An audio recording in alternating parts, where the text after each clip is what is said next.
berfirmanlah Tuhan kepada Musa dan Harun di tanah Mesir. Bulan inilah akan menjadi permulaan segala bulan bagimu. Itu akan menjadi bulan pertama bagimu tiap-tiap tahun. Katakanlah kepada segenap jemaah Israel, pada tanggal 10 bulan ini, diambillah oleh masing-masing seekor anak domba, menurut kaum keluarga, seekor anak domba untuk tiap-tiap rumah tangga. Tetapi jika rumah tangga itu terlalu kecil jumlahnya untuk mengambil seekor anak domba, maka ia bersama-sama dengan tetangganya yang terdekat ke rumahnya haruslah mengambil seekor menurut jumlah jiwa. Tentang anak domba itu, kamu buatlah perkiraan menurut keperluan tiap-tiap orang. Anak domba itu harus jantan, tidak bercela, berumur setahun. Kamu boleh ambil domba atau kambing. Kamu harus mengurungnya sampai hari yang ke-14 bulan ini. Lalu seluruh jemaah Israel yang berkumpul harus menyembelihnya pada waktu senja.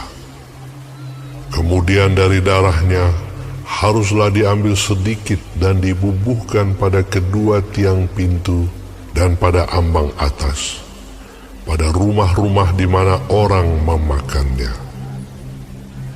Dagingnya harus dimakan mereka pada malam itu juga. Yang dipanggang mereka harus makan dengan roti yang tidak beragi beserta sayur pahit.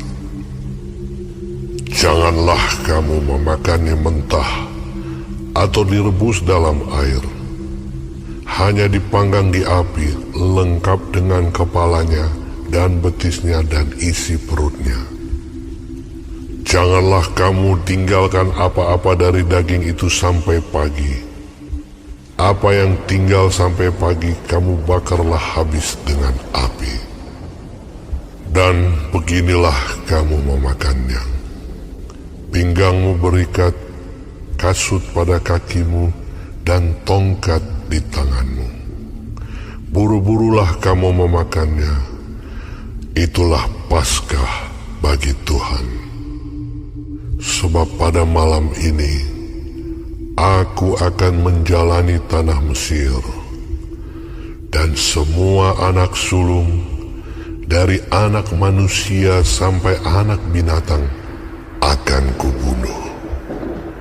Dan kepada semua allah di Mesir akan kujatuhkan hukuman. Akulah Tuhan. Dan darah itu menjadi tanda bagimu pada rumah-rumah di mana kamu tinggal. Apabila aku melihat darah itu, maka aku akan lewat daripada kamu. Jadi tidak akan ada tulah kemusnahan di tengah-tengah kamu apabila aku menghukum tanah Mesir. Hari ini akan menjadi hari peringatan bagimu. Kamu harus merayakannya sebagai hari raya bagi Tuhan turun-temurun. Kamu harus merayakannya sebagai ketetapan untuk selamanya. Kamu makanlah roti yang tidak beragi 7 hari lamanya. Pada hari pertama pun kamu buanglah segala ragi dari rumahmu. Sebab setiap orang yang makan sesuatu yang beragi, dari hari pertama sampai hari ke-7, orang itu harus dilenyapkan dari antara Israel. Kamu adakanlah pertemuan yang kudus, baik pada hari yang pertama maupun pada hari yang ke-7. Pada hari-hari itu tidak boleh dilakukan pekerjaan apapun. Hanya apa yang perlu dimakan setiap orang, itu sajalah yang boleh kamu sediakan. Jadi kamu harus tetap merayakan hari raya makan roti yang tidak beragi. Sebab tepat pada hari ini juga, Aku membawa pasukan-pasukanmu keluar dari tanah Mesir. Maka haruslah kamu rayakan hari ini turun-temurun. Itulah suatu ketetapan untuk selamanya. Dalam bulan pertama, pada hari yang ke-14 bulan itu pada waktu petang, kamu makanlah roti yang tidak beragi. Sampai kepada hari yang ke-21 bulan itu, pada waktu petang. 7 hari lamanya tidak boleh ada ragi dalam rumahmu. Sebab setiap orang yang makan sesuatu yang beragi, orang itu harus dilenyapkan dari antara jemaah Israel. Baik ia orang asing, baik ia orang asli. Sesuatu apapun yang beragi tidak boleh kamu makan. Kamu makanlah roti yang tidak beragi di segala tempat kediamanmu. Lalu Musa memanggil semua tua-tua Israel serta berkata kepada mereka, "Pergilah, ambillah kambing domba untuk kaummu dan sembelilah anak domba Paskah. Kemudian kamu harus mengambil seikat hisop dan mencelupkannya dalam darah yang ada dalam sebuah pasu. Dan darah itu kamu harus sapukan pada ambang atas dan pada kedua tiang pintu. Seorang pun dari kamu tidak boleh keluar pintu rumahnya sampai pagi. Dan Tuhan akan menjalani Mesir untuk menulahinya. Apabila ia melihat darah pada ambang atas dan pada kedua tiang pintu itu, maka Tuhan akan melewati pintu itu dan tidak membiarkan pemusnah masuk ke dalam rumahmu untuk menulahi. Kamu harus memegang ini sebagai ketetapan sampai selama-lamanya bagimu dan bagi anak-anakmu. Dan apabila kamu tiba di negeri yang akan diberikan Tuhan kepadamu, seperti yang difirmankannya, maka kamu harus pelihara ibadah ini. Dan apabila anak-anakmu berkata kepadamu, apakah artinya ibadahmu ini? Maka haruslah kamu berkata, itulah korban Paskah bagi Tuhan yang melewati rumah-rumah orang Israel di Mesir, ketika ia menulahi orang Mesir, tetapi menyelamatkan rumah-rumah kita. Lalu berlututlah bangsa itu dan sujud menyembah. Pergilah orang Israel lalu berbuat demikian seperti yang diperintahkan Tuhan kepada Musa dan Harun. Demikianlah diperbuat mereka. Maka pada tengah malam Tuhan membunuh tiap-tiap anak sulung di tanah Mesir, dari anak sulung Firaun yang duduk di tahtanya sampai kepada anak sulung orang tawanan yang ada dalam liang tutupan, beserta segala anak sulung hewan. Lalu bangunlah Firaun pada malam itu bersama-sama semua pegawainya dan semua orang Mesir. Dan kedengaranlah seruan yang hebat di Mesir, sebab tidak ada rumah yang tidak kematian. Lalu pada malam itu dipanggilnyalah Musa dan Harun, katanya, "Bangunlah, keluarlah dari tengah-tengah bangsaku, baik kamu maupun orang Israel. Pergilah, beribadahlah kepada Tuhan seperti katamu itu. Bawalah juga kambing dombamu dan lembu sapimu seperti katamu itu. Tetapi pergilah dan mohonkanlah juga berkat bagiku." Orang Mesir juga mendesak dengan keras kepada bangsa itu, menyuruh bangsa itu pergi dengan segera dari negeri itu, sebab kata mereka, nanti kami mati semuanya. Lalu bangsa itu mengangkat adonannya sebelum diragi, dengan tempat adonan mereka terbungkus dalam kainnya di atas bahunya. Orang Israel melakukan juga seperti kata Musa.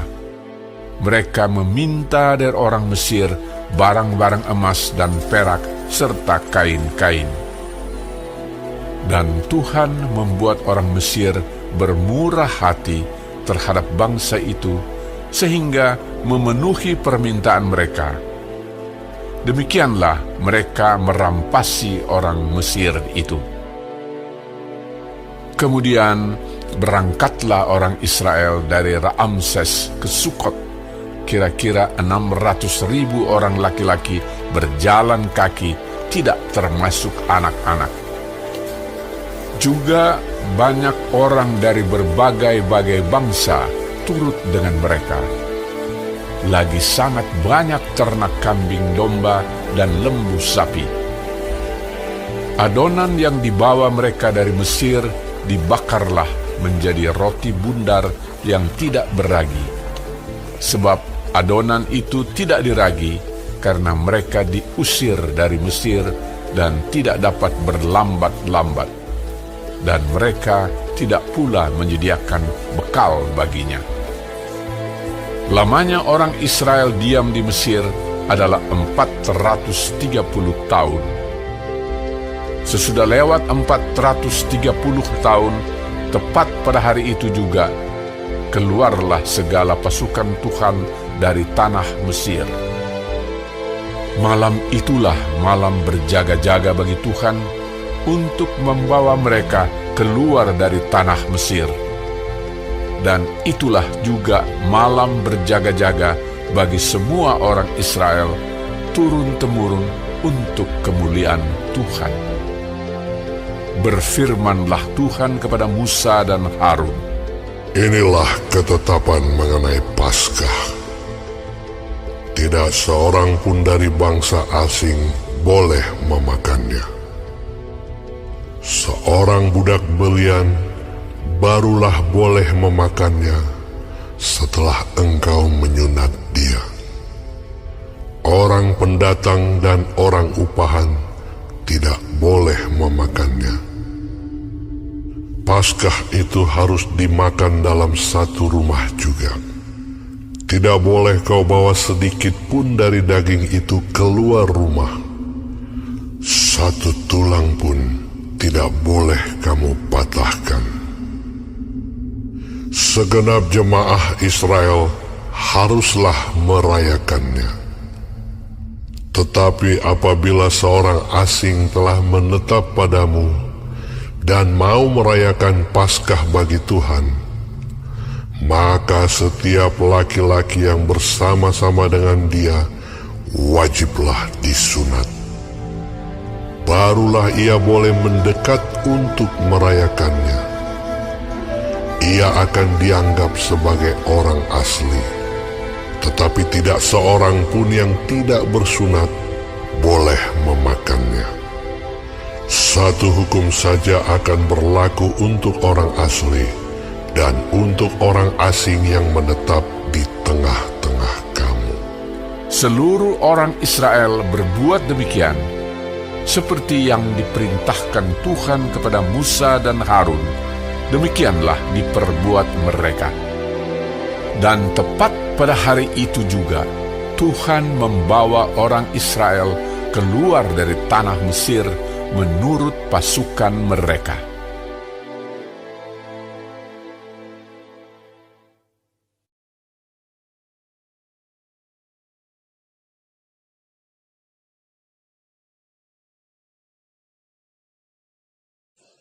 Shalom semua jemaat Tuhan, kembali kita di dalam pendalaman Alkitab Clearsight.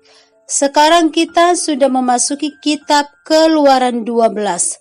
Tuhan Yesus memberkati.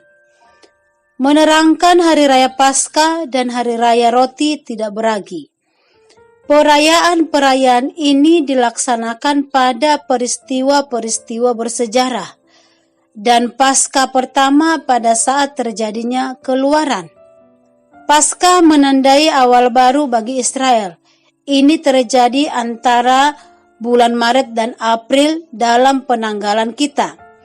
Menjadi bulan pertama dari tahun baru bagi bangsa tersebut. dimaksudkan untuk mengingatkan umat itu bahwa keberadaan mereka sebagai umat Allah adalah hasil pembebasan mereka dari Mesir oleh tindakan penebusannya yang perkasa. Domba Paskah dan darahnya menunjuk kepada Yesus Kristus, dan darahnya yang tercurah sebagai anak domba Allah yang menghapus dosa dunia. Melalui ritual Paskah ini, kelak umat Israel akan mengenang kejadian yang begitu penting di dalam sejarah mereka, ketika Tuhan membebaskan mereka dari perbudakan di Mesir. Domba Paskah dan darahnya menunjuk kepada Yesus Kristus, dan darahnya yang tercurah sebagai anak domba Allah yang menghapus dosa dunia. Pengorbanan domba yang darahnya dibubuhkan pada pintu rumah orang Israel, supaya mereka terhindar dari kematian anak sulung. Roti yang tidak beragi beserta sayur pahit mengingatkan mereka pada masa yang pahit pada perbudakan di Mesir. Bagi orang Kristen, Paskah penuh dengan lambang yang bersifat nubuat karena menunjuk kepada Yesus Kristus. Perjanjian Baru dengan tegas mengajarkan bahwa hari raya Yahudi merupakan bayangan dari apa yang akan datang di dalam Ibrani 10 ayat 1. Di dalam hukum Taurat hanya terdapat bayangan saja dari keselamatan yang akan datang, dan bukan hakikat dari keselamatan itu sendiri. Karena itu, dengan korban yang sama yang setiap tahun terus-menerus dipersembahkan, hukum Taurat tidak mungkin menyempurnakan mereka yang datang mengambil bagian di dalamnya. Di dalam Kolose 2 ayat 16-17, karena itu janganlah kamu biarkan orang menghukum kamu mengenai makanan dan minuman, atau mengenai hari raya, bulan baru, ataupun hari Sabat. Semuanya ini hanyalah bayangan dari apa yang harus datang, sedang wujudnya ialah Kristus, yaitu penebusan melalui darah Yesus Kristus. Pasal 12 ini mengingatkan kita pada Sang Juru Selamat dan kehendak Tuhan bagi kita. Paskah adalah kasih karunia Allah yang menyelamatkan. Allah mengeluarkan bangsa Israel dari Mesir bukan karena mereka layak, tapi karena Ia Tuhan mengasihi mereka dan setia pada perjanjiannya. Menolak perintah Allah dengan sadar dan disengaja akan mendatangkan hukuman ilahi. Orang yang menolak Kristus dan memilih hidup dalam dosa akan dipisahkan dari kasih karunia dan keselamatan di dalam Kristus. Di ayat 17, hari raya makan roti yang tidak beragi. Ini diselenggarakan oleh bangsa Israel setelah memasuki tanah Kanaan. Hari raya ini melambangkan penyerahan umat Allah yang didasarkan pada penebusan mereka dari Mesir. Ragi melambangkan dosa. Roti yang tidak beragi melambangkan pertobatan, penolakan akan dosa, dan penyerahan kepada Allah. Semua pencemaran dosa harus dibuang dari rumah orang Israel, dari rumah orang percaya, membuang kejahatan. Sekali lagi, Paskah mengingatkan kita akan keselamatan dalam Kristus dan penebusan kita dari dosa dan perbudakan iblis. Penyelamatan Tuhan bersifat lengkap dan tuntas, baik secara fisik dan rohani. Melalui pengorbanannya di kayu salib, kita dimerdekakan dari kuasa dosa dan dibawa masuk ke dalam persekutuan hidup sebagai umat Allah, sehingga kita boleh ambil bagian dalam peringatan Paskah dan dipelihara dalam iman dan dalam anugerahnya setiap hari. Amin. Tuhan Yesus memberkati.